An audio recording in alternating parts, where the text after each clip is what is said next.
संगमनेर तालुक्यातील पेमगिरी गावामध्ये पशुवैद्यकीय अधिकारी डॉक्टर धावड यांनी शेतकऱ्यांच्या जखमेवर मीठ चोळण्याचा प्रयत्न केलाय। सरकारकडून जी औषधं जनावरांना मिळत होती ती औषधं खासगी डॉक्टरांना विकून या महाशयानं बक्कळ पैसा कमवलाय। ही घटना उघड होताच ग्रामपंचायतीनं पंचनामा करून ही औषधं ताब्यात घेतली आहेत। आधीच दुष्काळ, नापिकी, दुधाला भाव नाही अशी परिस्थिती असताना डॉक्टर धावड यांनी ही शासनाकडून मिळत असलेली औषधं खासगी डॉक्टरांना विकत होता। इकडे बळीराजा कर्जबाजारी होऊन आपलं पशुधन वाचवतोय, मात्र हा महाशय डॉक्टर पैशाच्या लालचेपोटी शेतकऱ्यांना वेठीस धरत होता।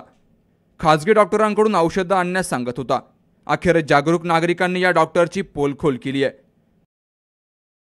आज पशुवैद्यकीय दवाखाना श्रेणी 2 पेमगिरी येथे भेट दिली असता दवाखान्याचा परिसर व दवाखान्यात अस्वच्छता दिसून आली। तसेच शेतकऱ्यांसाठी जी औषधं पुरवायला पाहिजे होती, उदाहरणार्थ गोचर गोमाशाचे औषध असतील किंवा जंतुनाशक औषध असतील, ते शेतकऱ्याच्या मागणीनुसार शेतकऱ्यांना द्यायला पाहिजे होती, अशा औषधांचा साठा देखील इथं आढळून आला। मुदतबाह्य देखील आढळली।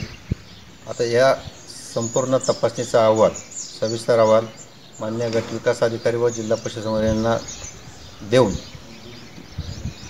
त्याच्यावर जी काही कालबाह्य औषधे सापडली याची वसुली शासन नियमाप्रमाणे करण्यात येईल।